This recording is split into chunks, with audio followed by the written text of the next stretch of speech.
시편 100편 1절에서 5절까지의 말씀을 한 목소리로 같이 읽도록 하겠습니다. 같이 읽겠습니다. 온 땅이여 여호와께 즐거운 찬송을 부를지어다. 기쁨으로 여호와를 섬기며 노래하면서 그의 앞에 나아갈지어다. 여호와가 우리 하나님이신 줄 너희는 알지어다. 그는 우리를 지으신 이요 우리는 그의 것이니 그의 백성이요 그의 기르시는 양이로다. 감사함으로 그의 문에 들어가며 찬송함으로 그의 궁정에 들어가서 그에게 감사하며 그의 이름을 송축할지어다. 여호와는 선하시니 그의 인자하심이 영원하고 그의 성실하심이 대대에 이르리로다. 아멘.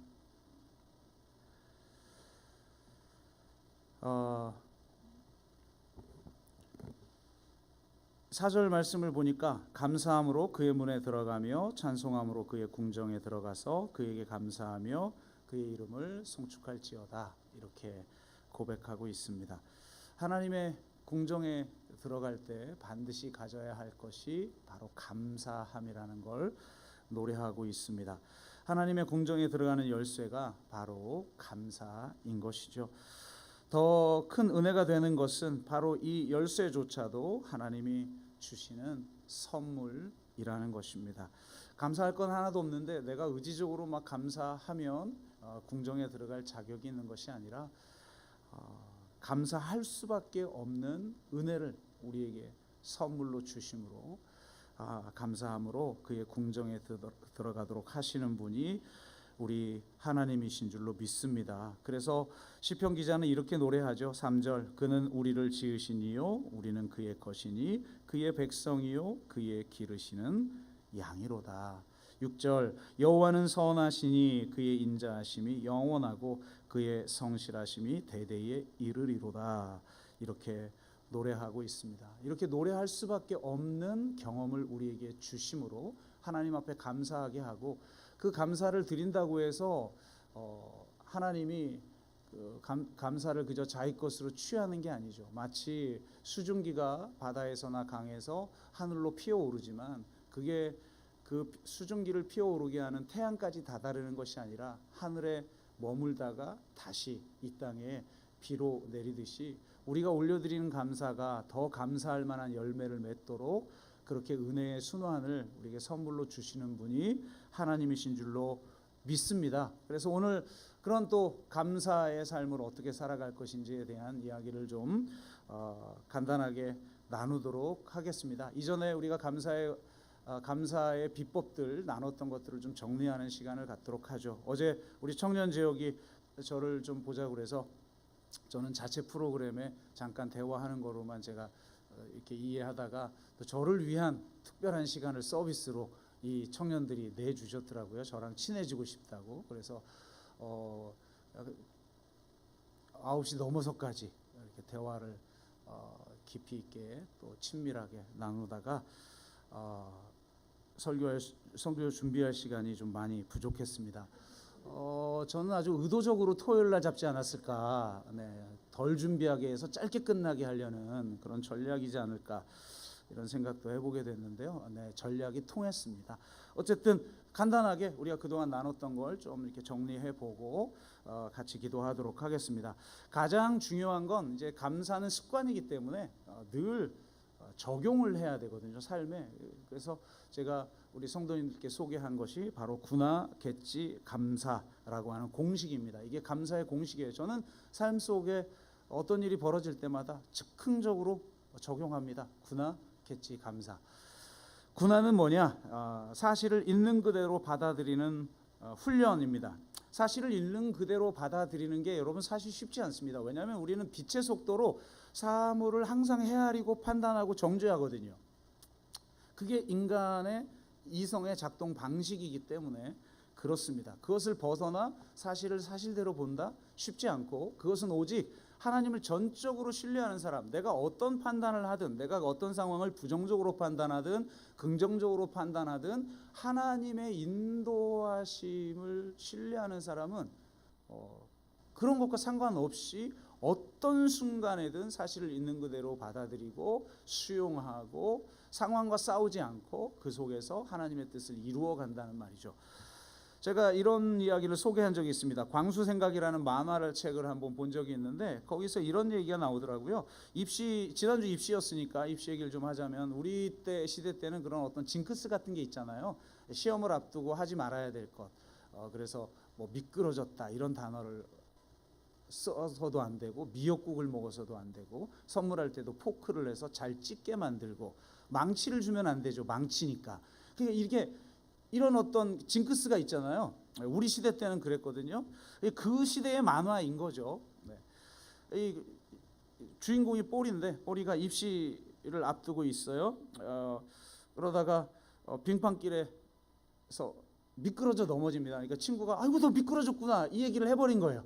그래가지고 뽀리가 친구를 죽방을 한 방 날려버립니다. 절대 들으면 안 되는, 수험생이 들으면 안 되는 말을 한 거죠. 그러다가 또 지나가는데 이번에는 이 뽀리가 들고 있던 책 위에 있던 연필을 땅에 떨어뜨립니다. 그러니까 친구가 야 너 연필 하다가 떨어졌네라는 단어를 들으면 안 되잖아요. 그러니까 하다가 입을 딱 멈춘 거죠. 그러면서 잠잠하고 있을 때 뽀리가 이렇게 마무리를 합니다. 마지막 컷이 연필이 땅에 붙었네. 이렇게 하는 만화가 나와요. 그래서 떨어졌네라는 부정적 인식보다 붙었다라고 하는 긍정적 인식을 갖는 게 좋다. 뭐 이런 교훈을 주는데 이것이 바로 이제 세상에서 말하는 적극적 사고 방식의 예죠. 그런데 하나님을 믿는 사람은 좀 다르죠. 이 군화객지 감사를 하려면 군화에서는 판단의 세계를 넘어는 거. 왜냐하면 우리가 헤아리면 어떤 것을 헤아릴 때 그 헤아림이 우리를 헤아리게 되는 것이거든요. 그 헤아림이 우리를 심판하게 되어 있단 말이에요. 그래서 그 헤아림의 세계를 넘어서는 게 굉장히 중요한데 사실 이거 여러분 말처럼 쉽지 않아요. 굉장한 훈련이 그리고 어떤 깨달음이 존재해야 되는데 저는 그래서 이거는 그러니까 왜 붙었네라고 굳이 하냔 말이에요. 떨어졌네라고 하면 떨어질까 봐. 그러니까 내면에 긍정적 사고방식의 내면에는 두려움이라는 게 있는 거죠. 근데 하나님을 전적으로 신뢰하는 사람은 두려움에 대한 반작용으로 애써 긍정적일 필요도 없는 어떤 상황이든 있는 그대로 수용하면서 그 상황을 받아들이는데 그런 사람의 사고방식은 이 본문을 이렇게 읽겠죠. 이 상황을 어떻게 표현하느냐. 연필이 땅으로 이동했네 라고 표현을 한단 말이에요. 붙었다가 아니고 떨어졌다도 아니고 그냥 이동한 거죠. 이거 사실을 사실대로 본 거예요. 누가 나에게 막 욕해요. 나에게 쌍욕을, 나를 모욕했어. 모욕하는 욕을 했어. 그럼 판단이 들어가는 거죠 이미. 그럼 끝난 거예요. 저 사람이 나한테 개새끼라고 말을 했구나. 그냥 사실 그냥 있는 그대로 본 거죠. 라고 말을 했구나죠. 욕했구나가 아니라. 그러니까 어떤 판단을 넘어서 사실을 사실대로 볼 줄 아는 시각이 굉장히 중요해요. 여러분 이게 뭐 자세히 설명할 시간이 없어서 오늘은 그냥 넘어가는데 여하튼 하나님을 전적으로 신뢰하는 사람은 무엇이든 판단의 세계를 넘어서 사실을 사실대로만 바라본다. 이게 첫 번째 군화의 세계예요. 이거 어렵습니다. 여러분 해보면 즉흥적으로 우리는 이미 판단하고 있거든요. 나를 욕보였어. 해서는 안 될 말을 했어. 해서는 안 될 말이 어디 있어요. 그건 내 판단이지. 그냥 뭐라고 했을 뿐이죠. 그 사람은 내가 안 받아 먹으면 돌아가는 걸 뿐인 말을 내가 받아 먹고 나를 욕보였다고 자기가 욕을 먹은 거죠. 저 사람은 욕을 했고 먹은 건 나고 그런 건데 우리가 이제 그런 세계에 자꾸 빠져요. 그래서 처음에는 군화의 세계를 누리는 게 굉장히 중요하다. 오늘 시간이 없어서 이게 엄청 심오한 이야기인데 어쨌든 넘어가 봅시다. 자, 그래서 어떤 상황이든 군화의 세계를 먼저 거쳐라. 그 다음 두 번째 갯지. 갯지라는 것은 그럴 수도 있겠지의 약자입니다. 상대와 상황을 이해하는 거죠. 군화가 사실을 사실 그대로 보는 눈이라면 갯지는 상대를 이해하는 마음의 눈으로 보는 겁니다. 군화가 되지 않으면 갯지로 가기가 어려워요. 왜냐하면 이미 나는 저가 나를 욕보였어, 나 해서는 안 될 말을 했어, 이게 벌어지지 말을 일이 벌어졌어. 그걸 막 다시 긍정적으로 막 바꿔야 되는 그게 아까 그 연필이 땅에 붙었네의 세계를 사는 거거든요. 그래서 갯지를 가기 전에 군화가 중요하고 그 다음 갯지로 가는데 겟지는 이런 거죠. 심리상담가 정혜신 씨가 쓴 당신이 옳다라는 책이 있어요. 정혜신은 이 책에서 우리가 서로에게 주어야 할 가장 중요한 메시지가 당신이 옳다라는 메시지라는 거예요. 이게 옳으냐 그르냐라고 하는 상대적인 세계를 말하는 게 아니라 이해의 세계를 말하는 거죠. 그래서 이런 뜻이라고 그래요. 내가 그럴 때는 분명 그럴 만한 이유가 있을 거야 라는 겁니다. 그래서 저는 교회에서 어떤 일이 벌어지고 나면 열은 맞지만 그 순간 적용해야 되겠구나, 겟지 감사 다시 적용을 하죠. 그러면서 저는 항상 이 이야기를 다시 회상합니다. 한번 소개했던 바키타 성녀의 이야기인데요. 아프리카 사람으로 처음으로 성자로 이제 시성된 사람이죠. 바키타는 1869년 지금의 수단 지역에서 태어났는데요. 10살이 채 안 될 때 노예 사냥꾼에게 붙잡혀서 이 사람 저 사람에게 팔려다니며 끔찍한 고초를 겪습니다. 그때 당한 고초 때문에 그녀의 몸에는 100군데가 넘는 칼자국이 남아 있다고 합니다. 그런 시간이 10여 년 지속되다가 이탈리아 사람을 새 주인으로 만나면서 그와 함께 이탈리아로 가게 돼요. 이후 주인집 어린 딸을 돌보게 되는데 아이가 기숙학교에 맡겨지면서 그녀도 함께 수녀원 생활을 하게 됩니다. 그곳에서 세례를 받고 수도자가 된 후 수도원에 허드렛 일을 하며 소박하게 살아가는데요. 어느 날 이 베네치아에서 이 바키타 수녀에게 마구 화를 내는 사람, 그리고 욕설을 퍼붓는 사람, 모욕적인 말을 하는 사람을 만난 거예요. 그러니까 그 모습을 본 아이들이 이 수녀에게 찾아와서, 바키타에게 찾아와서 이렇게 말하죠. 저 사람이 수녀님에게 부당한 짓을 하고 있으니 나빠요. 그러니까 보세요, 여기 군화의 세계를 거치지 않은 말들이죠. 부당한 짓이라는 판단이 들어가잖아요. 나빠요 라고 하는 판단이 들어가잖아요. 이미 헤아림의 세계로 넘어간 거잖아요. 그냥 군화의 세계를 산 다음 갯지를 사는 사람은 어떻게 반응하느냐. 바키타 수녀가 그래서 그 아이에게 이렇게 웃으면서 얘기했다고 그러죠. 화내는 사람은 아픈 사람이야. 아픈 사람이야. 저도 교회에서 도저히 이해할 수 없는 사람들의 이야기를 때로는 들을 때 그렇게 생각합니다. 아픈 사람이다. 네. 사실 어떻게 보면 대부분 아픈 사람이에요. 그리고 우리는 서로가 굉장히 좀 이해가 안 되는 그런 존재들이에요. 서로가 서로에게. 여러분 진짜 부부 생활해 보면 그렇죠. 도대체 이해를 못 하겠죠. 저만 그런가요? 저는 30년을 살았는데 아직도 지금도 놀래고 있어요. 아직도 낯설어요. 아직도 깜짝 놀래고 이럴 수도 있는 거구나, 사람이라는 존재가. 제 아내도 그럴 거예요. 그렇게 서로가 서로에게 낯선 존재죠. 낯선 타자예요, 서로가. 그걸 인정해 주는 게 사랑인 거죠. 낯설기 때문에 거부하는 것이 혐오고 배제고, 낯설기 때문에 내가 그를 낯선 그대로 수용하는 걸 사랑이라고 하잖아요. 근데 그 사람마다 다 다르고, 사람마다 다 역동이 있고, 사람마다 다 상처가 있어요. 저 지금까지 없는 사람 못 본 것 같아요. 그 누구든. 그러면 아픈 사람인 거예요. 그 사람을 아프게 했던 어떤 사연들이 있는 거죠. 그 사연을 들으면 이해 못할 사람 없어요.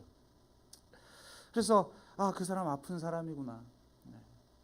그렇게 그럴 수도 있겠지 라고 이해해 주는 것입니다. 마지막은 감사의 세계인데요. 감사는 내가 처한 상황의 다른 면을 보는 거예요. 모든 사건은 아주 다차원적인 의미를 함축하고 있어요.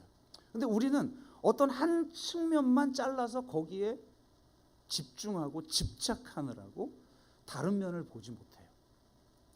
그래서 그 이면을 보는 것, 그리고 또 하나는 없는 것이 아니라 있는 것을 보는 것인데, 오늘 시간상 다 소개할 수 없으니까 짧게 결국 감사란 없는 것이 아니라 있는 것을 볼 줄 아는 눈을 가진 사람에게서 나오는 것이다 라는 거죠. 베드로가 하체 장애인을 일으켜 세울 때 금과 은은 내게 없지만 내게 있는 건 내게 주노니 라고 말을 하면서 일으키죠. 우리에겐 없는 것도 있고 있는 것도 있어요. 그런데 없는 것에 집착하는 사람들이 있단 말이죠. 감사가 나올 수가 없죠. 그런데 나에게 있는 것, 그걸 볼 줄 아는 사람은 어떤 상황에서도 감사해요. 레나 마리아라는 사람이 있잖아요. 잘 아시듯이 발로 쓴 내 인생의 악보를 쓴 저자이고 천상의 목소리로 하나님을 찬양하는 가수이기도 한데요. 두 팔이 없고 한쪽 다리가 없습니다. 그래서 그녀가 이렇게 고백을 해요. 다른 사람들은 내게 없는 것 때문에 무엇이 불편한지를 자꾸 질문한다는 거예요. 두 팔도 없고 한쪽 다리도 없으니 얼마나 불편해요 라는 걸 자꾸 어떻게 불편해요? 힘들죠? 뭐 이런다는 거예요. 그러나 저는 늘 내가 가지고 있는 것으로 무엇을 할 수 있는가. 그래서 한쪽 다리는 남아있기 때문에 수영선수가 됐죠. 우리 좋은 목소리를 가지고 있어서 가수가 됐어요. 그렇게 내가 가진 것을 통해서 하나님께 영광 돌리고 있어요. 저는 행복하고 감사한 삶을 살고 있습니다 라고 고백한다는 겁니다. 그리고 무엇보다 중요한 것은 내게 있는 것들 중에 진짜 그 무엇과도 비교할 수 없는 소중한 것을 내가 간직하고 있다는 걸 깨달으면서 살아가는 게 굉장히 중요합니다. 우리는 감사할 수 있도록 감사의 것들을 좀 채워주세요 이렇게 기도를 한단 말이에요. 그러니까 사람들은 기도할 때 뭘 심냐면 결핍을 심어요. 결핍을 심으면 결핍의 열매가 맺죠. 그러니까 기도를 많이 해도 삶이 변화가 없어요. 그래서 왜 사도 바울이 감사의 기도를 하라고 했냐면 감사의 기도는 있는 걸 심는 거거든요. 믿음의 세계는 현실에선 미래에 나타날 것이지만 이 영의 세계에서는 시간을 초월하는 영의 세계에서는 그 미래에 있을 것이 지금 여기에 나에게는 있어요. 그래서 감사의 기도를 할 수가 있는 거잖아요. 그러니까 있음을 심으니까 있음의 열매가 나오는 거죠. 이게 믿음의 기도요, 이게 감사의 기도란 말이에요. 그러니까 항상 그 있는 거를 볼 줄 알아야 되는데 그러면 감사할 수밖에 없죠. 그리고 나에게 있는 것 중에 정말 그 무엇과도 비교할 수 없는 소중한 것이 있다는 걸 발견하는 것.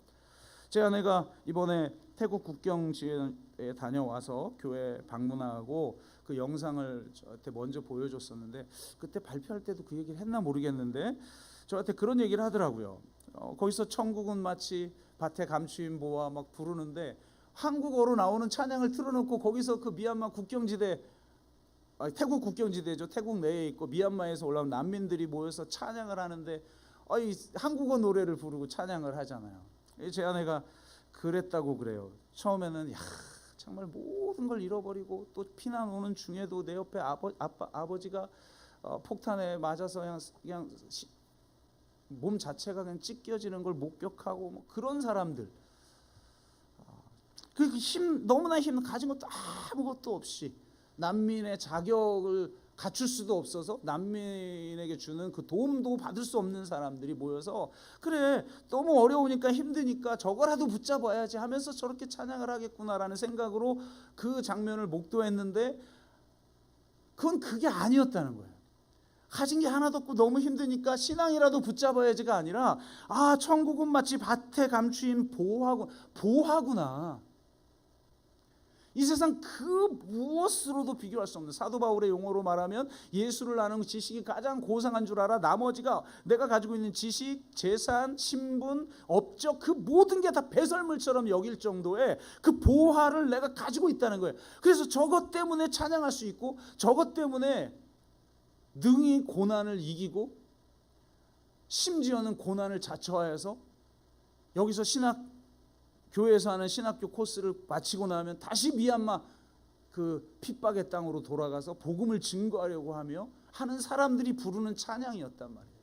그러면 정말 이 찬양, 저는 현대 사회가 아무리 어제 우리 청년들에게도 그런 말을 했는데 나는 현대의 변화에 대해서 긍정적으로 받아들인다. 그리고 적극적으로 수용해서 그래서 더숲 버전 3.0이라는 고민을 하고 지금도 그럼 이걸 이루기 위해서 어떻게 해야 할까라는 걸 이야기하지만 거기에 이 국경지대에서 찬양하는 이 사람들의 영성 없이는 그냥 문화적인 수용 가지고는 교회가 세워질 수 없다. 여러분 정말 우리 교회에 필요한 영성이 이런 영성인 줄로 믿습니다. 아무리 힘들고 어렵고 내 상황이 열악하고 자랑할 만한 게 아무것도 없는 것 같은 그런 상황에 처해도 정말 내가 가진 이 보화 때문에, 주님이 주신 이 은혜 때문에, 이 십자가의 은혜 때문에 어떤 상황에서 찬양할 수 있는 영성을 가진 사람들이 3.0을 해야 그것도 어떤 진정한 교회가 되는 것이지, 모양만 바꾼다고 현대 문화에 적응한다고 그게 교회가 될 수 있습니까? 그럴 수 없는 거예요. 저와 여러분 가운데 정말 이런 놀라운 영성이 있기를 주의 이름으로 축복합니다. 그래서 그 감사의 거리를 보는 거죠. 내게 있는 게 너무 소중해서 내게 없는 것이 전혀 문제가 되지 않는 그런 영성으로 감사하십시오. 그래서 늘 어떤 상황이 벌어져도 구나겠지 감사. 그렇지 않으면 자꾸 실망하고 낙심하고 좌절하게 되고 궁극적으로 또 원망하게 되는데, 이 원망에 대한 이야기를 하나 더 하면 두 번째로 구나겠지 감사가 우리 일상적인 삶 속에서 늘 적용해야 되는 간단한 방법이고, 진정한 감사는 잘 기억할 때 일어나는 것이다. 보통 사람들은 선택적 기억을 합니다. 예외가 없어요. 여러분, 나는 예외라고 생각하면 그건 착각이에요. 그 착각이 이미 선택적 기억이에요.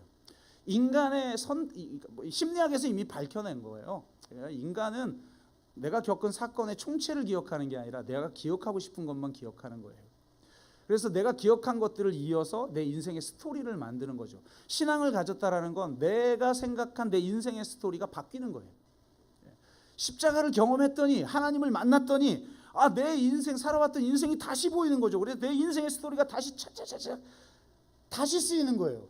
여러분, 뭐 극적 반전이 있는 영화 보면 범인이 저 사람일 거야 하고 왜 그런지 나름대로 추리 다 했는데 마지막 가면 완전히 전체가 바뀌는 게 있죠. 그런 영화들이 있죠. 그럼 그 마지막 반전 때문에 앞에 스토리들이 다 다르게 읽히잖아요. 그게 그래서 그런 거였구나. 마찬가지예요. 십자가의 반전을 경험하면 내가 그동안 썼던 인생의 스토리가 다시 쓰이는 거죠. 새롭게, 완전히 새롭게 쓰이는 거예요. 사실은 바뀌지 않겠지만 그 사실에 대한 판단이 바뀌면서 내 인생의 스토리가 쓰이는데, 인간의 이성 자체가 선택적 기억을 하게 되어 있는데, 문제는 뭐냐면 부정적 인식을 하게끔 되어 있다는 거예요. 인간의 이성은. 여러분이 왜 자꾸 시험에 드는가? 왜 이렇게 불평이 많은가? 인간의 이성의 구조가 부정적 인식이에요. 근데 여러분, 자아가 형성되는 과정을 보세요. 이거 하지마, 찌찌, 맴매, 하지마 를 습득하면서 자아가 형성되고, 길고 짧은 것, 좋고 나쁜 것, 선하고 악한 것, 이런 이분법이 생기면서 소위 말하는 그 자아라는 게 형성이 되기 때문에 인간의 이성이 잘 작동하면 부정적 판단을 하게 돼 있어요. 그냥 인간의 존재가 그래요. 인간의 이성의 방식이. 그러다 보니까 선택적 기억을 하되 부정적 선택의 기억들을 모아서 부정적 판단을 많이 한다는 거예요. 그리고 실제로 부정적 판단이 기억에 많이 남아요. 부정적인 사건이. 긍정적 사건은 금세 잊혀지죠. 심지어 우리 하나님 만나서 그냥 막 눈물 콧물 쏟았던 그 기억도 벌써 사라져버렸죠. 근데 나의 자존심을 건드린 그 인간이 했던 말은 평생 기억에 남잖아요. 깊이 매일 묵상하잖아요. 그러니까 안 되는 거죠. 그래서 이 선택적 기억이 문제다. 두 번째, 선택적 기억만 하는 게 아니라 기억에 왜곡이 있다. 대표적인 사람들이 이스라엘 사람들이에요. 이스라엘 사람들이 출애굽을 하고 광야 생활을 하는데 계속 불평을 해. 그러니까 법적으로만, 공간적으로만 이동을 했지 노예로 계속 사는 거예요. 자유를 못 누리는 거죠. 그리스도 안에서 주신 자유를 못 누리는 거예요. 계속 노예식 사고방식으로 사고를 하는 거예요. 툭하면 미워하고 불평하고 원망하고 난 짜증내고, 하나님 믿는 사람인지 아닌지도 모르겠어요. 도대체 그렇게 살아요, 이 이스라엘 백성이. 그러면서 뭐라고 해석을 하냐면 우리를 이 광야에 와서 죽이려고. 그런 애굽 사람들만 경험을 했으니까 인식이 바뀌지 않는 거죠. 그래서 애굽에서 조금만 힘들면 아이고 우리 뭐 여기서 거기 애굽에서도 어차피 죽을 텐데 여기까지 와서 죽이기냐. 그 다음에 또 하나 어떤 왜곡이 있냐면 차라리 우리가 애굽이 좋았는데 그 애굽에 고깃가마가 좋아. 무슨 애굽에 고깃가마에 고기가 몇 점이나 들었겠어요. 그죠? 그냥 돼지가 발 담그고 지나간 그런 국 줬겠죠. 노예에게 무슨 뭐 푸짐한 고기를 줬겠어요. 그런데도 애굽의 고깃가마. 자기들이 못 살겠다고 하나님 앞에 부르짖어서 하나님이 그 얘기를 듣고 하감에서 구해줬는데, 애굽은 좋은 곳이고 광야는 나쁘고 힘든 것이다 라고 하는 공식이 성립이 돼요. 인간은요 반드시 자기 정당화, 제가 그 죄의 종류가 세 가지가 있다고 그랬잖아요. 교만, 태만, 기만. 교만의 죄는 높아지려는 죄고, 높아지려는 것만 죄가 아니에요. 낮아지려는 죄, 게으름의 죄, 사명을 외면하는 죄, 하나님처럼 높아지려는, 이거는 동전의 양면처럼 작동해요. 근데 이 동전의 양면이 잘 작동하는데 반드시 필요한 게 기만이에요. 예를 들면 이런 거죠. 일반적인 예는 아닌데 요즘은 다 남녀 다 일을 하니까. 근데 만약에 이제 가정주부가 있고 집에 이제 직장을 다니는 남편이 있어요. 직장 다니고 집에 와가지고 힘들어서 딱 누워 있는데 아내가 여보 저기 음스 좀 한번 버려줘요. 그러니까 보통 이러면 어떻게 해야 되죠? 여러분의 몸이 자동으로 일어나서 음식 쓰레기 버려야죠. 그런데 그러려다가 내가 오늘 너무 힘들고 직장에서도 과장하고 싸우고 막 스트레스 받고 고객하고도 막 뒤집어지고 나 너무 힘든데 내가 이것까지 해야 돼, 그러면서 갑자기 자기가 하지 않아도 될 정당화할 만한 생각들이, 사고가 막 돌기 시작하죠. 나도 오늘 너무 고생했어. 그런데 그러면 여기서 머물면 안 돼요. 나를 정당화하는 데 머물면 안 돼요. 진정한 정당화는 상대를 나쁘게 보는 거예요. 그래서 항상 상대를 공격하는 것으로 말싸움은 끝나는 거거든요. 그러면 어떻게 생각해야 돼요? 이 예편네는 남편이 고생한 것도 배려하지 않는 이기주의적인 인간이야. 그러면 내가 도와주지 않아도 되는 충분한 이유가 생기는 거죠. 그러니까 이건 일상도 마찬가지고 사회도 마찬가지고 이 세 가지 죄가 동시에 작동하는 거예요. 정당화. 그러니까 이스라엘은 자기들이 불평할 만한 합당한 이유를 반드시 만들게 돼 있어요. 그리고 그 만드는 건 반드시 구조가 돼요. 예를 들면 거의 그런 경우는 없어요. 애굽도 좋은데 광야도 좋아? 없어요.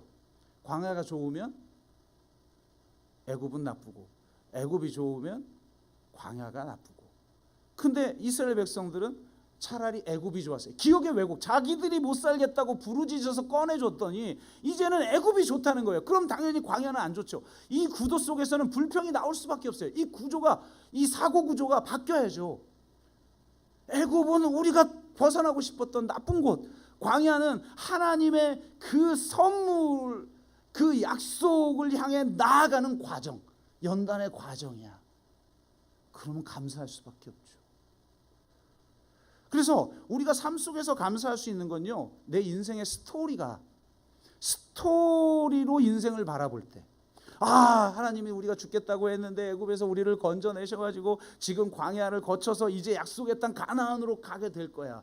이런 하나님의 구원의 스토리에 우리가 동참하고 있구나. 그러면 지금 그 사이에 개입된 틈입한 이런 부정적인 일이나 나를 힘들게 했던 일들은 그냥 조미료 같은 것일 뿐이지 메인이 아니란 말이에요.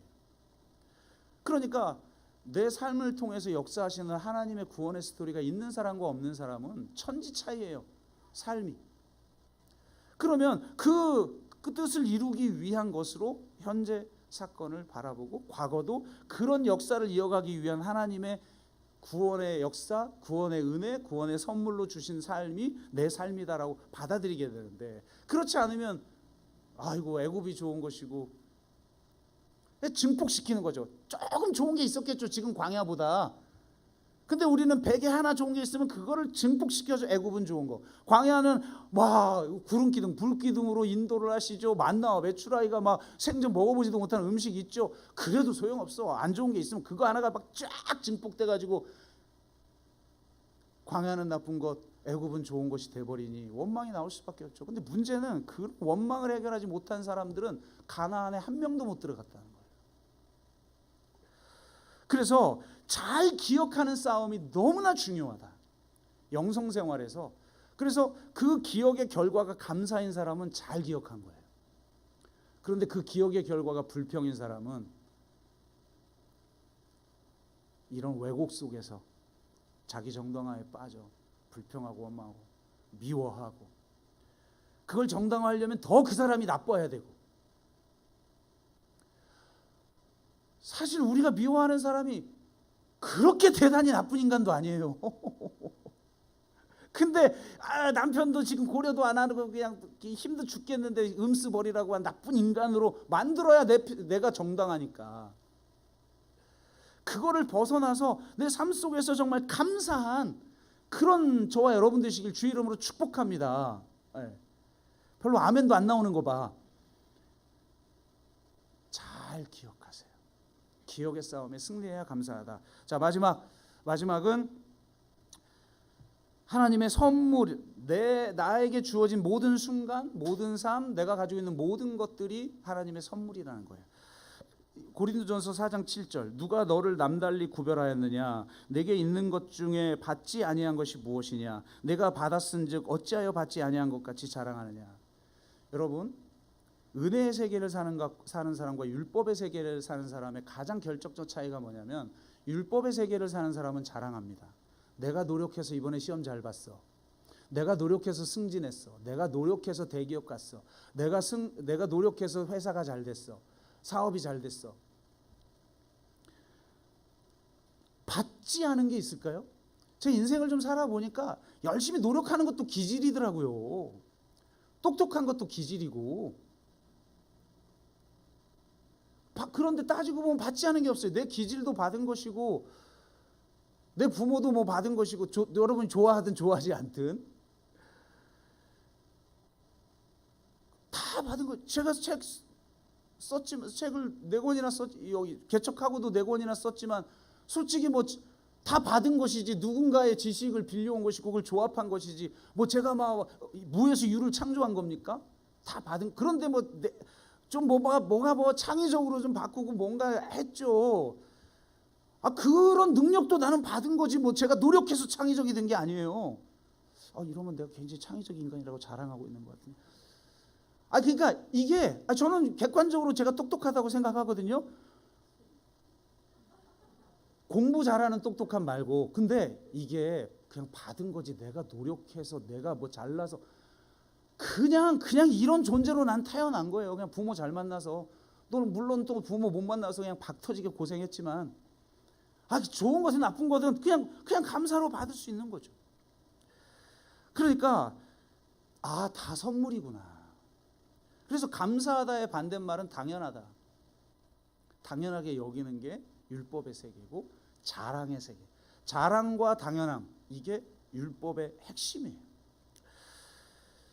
최근에 지성근 일상생활사역연구소 소장이 새로운 교회, 너머의 교회가 온다라는 책을 냈어요. 그래서 저한테 보내주셔서 지금 책을 쓰고 있어서 항상 보내주면 바로 그냥 다 읽는데 그러진 못했어요. 갈라디아서를 선교적 해석학으로 읽었어요.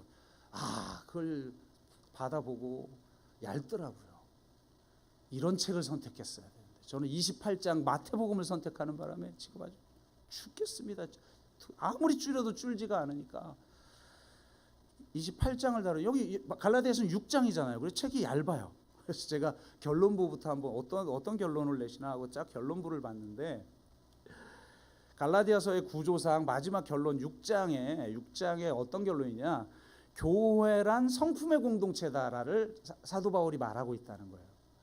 그래서 생각보다는 결론이 좀 신박하진 않네라는 생각은 들었으나, 그렇구나, 그렇게 중요한 이야기라. 교회는, 그러면서 이제 하우어스라고 하는 신학자의 교회됨이라는 책의 내용을 소개하는데 이런 내용이에요. 그러니까 교회는 대안적인 이야기를 하는 곳인데, 대안적인 이야기가 있다는 것만으로 대안사회의 조건이 충족되는 건 아니다. 이야기는 기꺼이 그 이야기를 따르려 하는 자에게만 의미가 있다.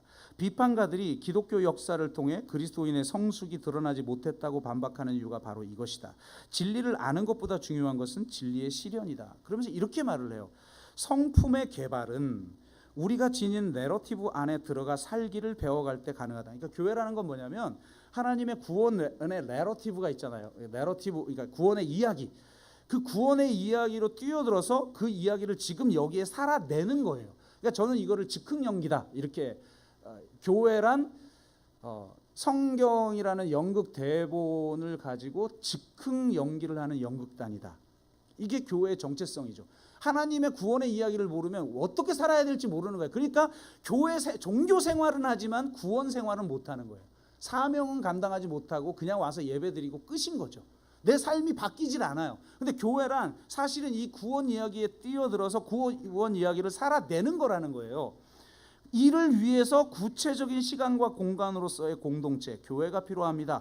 교회란 하나님의 이야기에 충실한 존재가 되는데 필요한 시간과 공간인 셈입니다.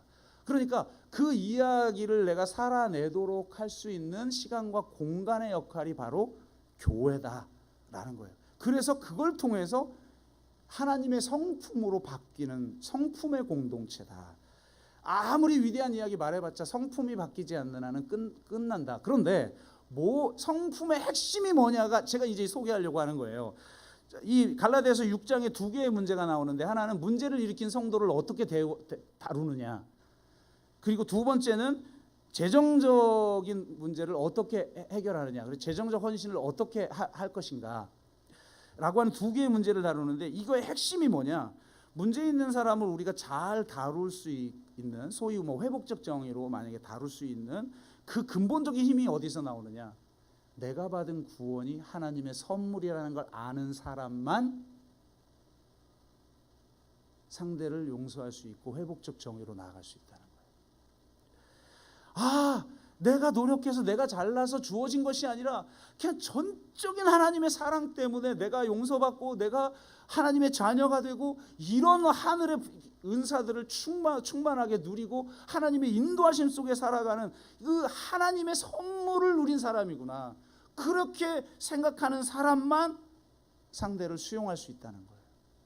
두 번째는 재정적인 헌신을 어떻게 하느냐, 내가 가진 모든 것이 하나님의 선물이라는 것을 고백하는 사람만 재정적 헌신이 가능해요. 이게 내 거야 그러면 헌신할 수 없는 거죠.